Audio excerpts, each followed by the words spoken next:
ध्येयं सदा परिभवग्नं अभीष्टदोहं तीर्थास्पदं शिवविरञ्जिनुतं शरण्यं नित्याह्यं प्रणतपालभवादिभूतं वन्दे महापुरुषते चरणारविन्दम्। इस महाविद्यालय के आदरणीय अध्यक्ष स्वामी जी के चरणों में सादर प्रणाम। इस महाविद्यालय के प्राचार्य डॉक्टर सोनाक्षी पाल, जो कि हमारे सौभाग्य है, इन्हें मैंने पढ़ाया है।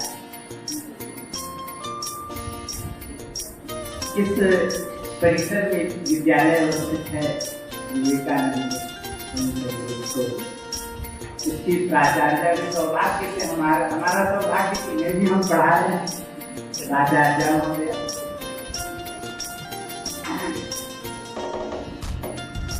आज सामने जैसे बहुत वर्षों के बाद हमारी मुलाकात हुई है, बड़ी खुशी है।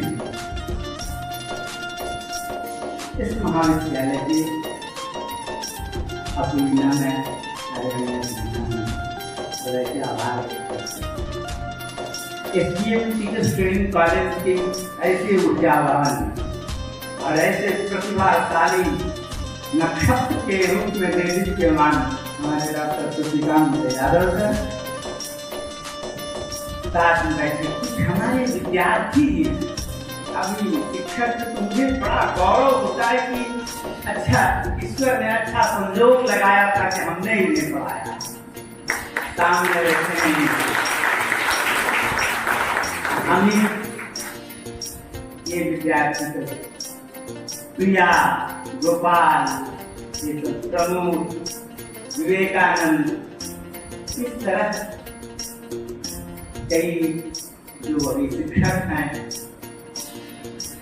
यह ईश्वरीय संजोग है कि मैंने इन्हें पढ़ाया है। वैसे हमसे बहुत प्रभावित हैं, हम ही थोड़ा कम है, हमसे सब भावित हैं। और इन्हें देखकर मुझे बेहद खुशी होती है कि शिक्षा क्षेत्र में इनका अमूल्य योगदान है। और इस मंच तक जो मुझे लाया अद्भुत प्रतिभा का धनी, नाम ही ऐसा लायक,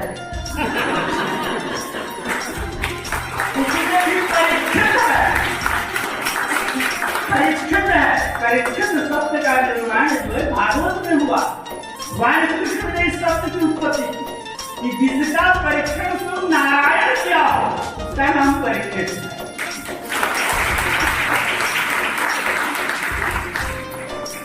अन्य महाविद्यालय के शिक्षक एवं शिक्षिकाएं सामने बैठे रूपा, इसे नाम भूल रहे, आप पहले लोग नाम लेंगे तो समझ लेंगे। सभी शिक्षकों को मेरा हृदय से आभार और नमस्कार। और ये जो अति प्रिय मेरे बैठे हुए हैं इस महाविद्यालय के विद्यार्थी, इन्हें लोग कहता है भावी शिक्षक हैं। भावी शिक्षक मतलब पहली का कि शिक्षक की नौकरी जब लगेगी, पैसा मिलने लगेगा, तब आप कहिएगा भावी बन जाए, वरना अभी आप शिक्षक हैं। शिक्षक हैं या मानते जाते चलिएगा, शिक्षक की नौकरी नहीं लगी, ये नहीं मिलता। बात तो समझ लीजिए। तो हृदय से हम आभार व्यक्त करते हैं कि आज का यह विषय एक लेक्चर श्रृंखला है व्याख्यान की, इसमें होलिस्टिक एजुकेशन, पूरी दुनिया इस पर नजर डालेगी। वैश्विक मंच पर देखेंगे इसकी शुरुआत भारत को इस होलिस्टिक एजुकेशन की पूरा विश्व आज चर्चा करने में लगा हुआ है। यह कोई नई बात नहीं है भारत के लिए। भारत में जब ज्ञान की परंपरा की शुरुआत हुई, वहीं से होलिस्टिक एजुकेशन की शुरुआत। हम उसे छोड़ आए, हम उसे जान नहीं पाए। जब विश्व में माहौल, विश्व की स्थिति हो गई विषाक्त वातावरण की, जिए कैसे, जीवन आसान नहीं रहा। जब किसकी समस्या वैसी हुई तो ध्यान जाने लगा कि विद्यार्थी का सर्वांगीण विकास है, इस पर बात नहीं करें। लोगों की यह चिंता हुई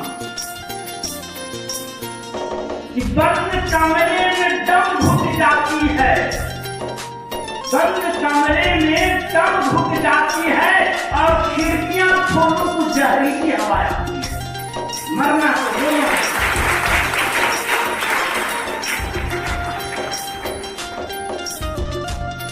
बाहर हवा इतना विषाक्त है, कमरा बंद करते हैं तो भी आराम बोलते कहां जाए, अमृत कहां मिलेगा जो जीवन को बचाने की शक्ति और जीवन देने की शक्ति अमृत में होती है। इसलिए शिक्षा का एक नाम अमृत, शिक्षा का एक नाम अमृत।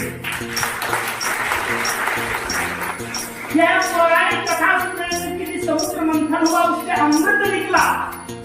ऐसी कथा सुने होंगे, भारत की कथा है, सुने हैं ना? तो क्या अमृत था, क्यों उसके लिए परेशान हुए? क्योंकि अमृत शिक्षा को उसका, यह जब समाज के कुरीतियों को मत किया जाएगा, उसमें जो कुछ अच्छाइयां निकाली जाएगी, कुरीतियों से बाहर आकर तब अमृत प्राप्त होगा। अब वह शिक्षा की बात कही जा रही है, शिक्षा को काम करने चाहिए।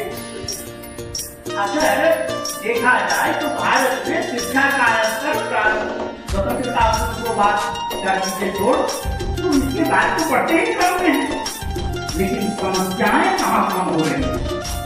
समस्याएं कहाँ? मनुष्यता का रेट कम होते चला जा रहा है। इसीलिए यह बात आ रही कि अगर ज्ञान और विद्या से सर्वांगीण विकास संभव होता तो रावण को क्या कहेगा? ये सर्वांगीण विकास उसका हुआ था। एक प्रसंग है रामायण को, आपके भी होलिस्टिक एजुकेशन ज्यादा समझ में आए, क्योंकि इसके जो विषय से संबंधित है परीक्षित लायक आपके भी पूरा उसका प्रसंग रखे हैं कि कैसे कैसे इसका कौन सा कार्य विकास हो।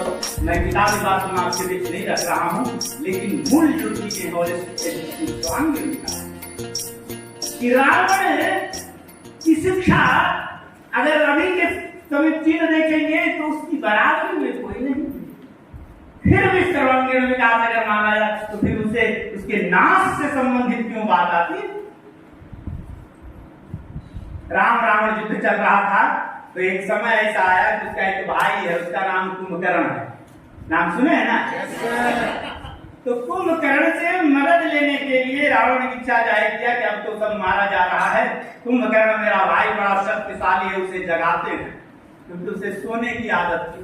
अभी भी जीवन में लोगों को बहुत सोने की आदत है, कुंभकर्ण तो एक ही जगह रहा नहीं है, सोने की बहुत आदत।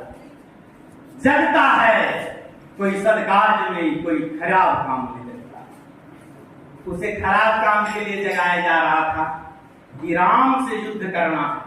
जो अमृत का दाता है उससे अमृत छीनना है, क्योंकि अमृत लोगों को पसंद नहीं आ रही है, क्योंकि राक्षसी प्रवृत्ति। इसलिए रावण ने कुंभकर्ण को उठा रहा है और उठाया, भाई जगा।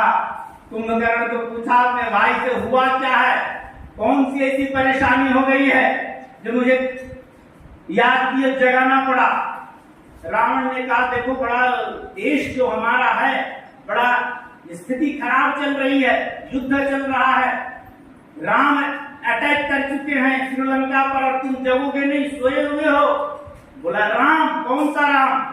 बोला वो राम जो परमात्मा है, जो स्वयं नारायण है, जो आदर्श की स्थापना करना चाहता है पूरा विश्व में, उसके खिलाफ तुम लड़ना चाहते हो, क्यों लड़ रहे हो, क्यों मेरे ऊपर अटैक किया?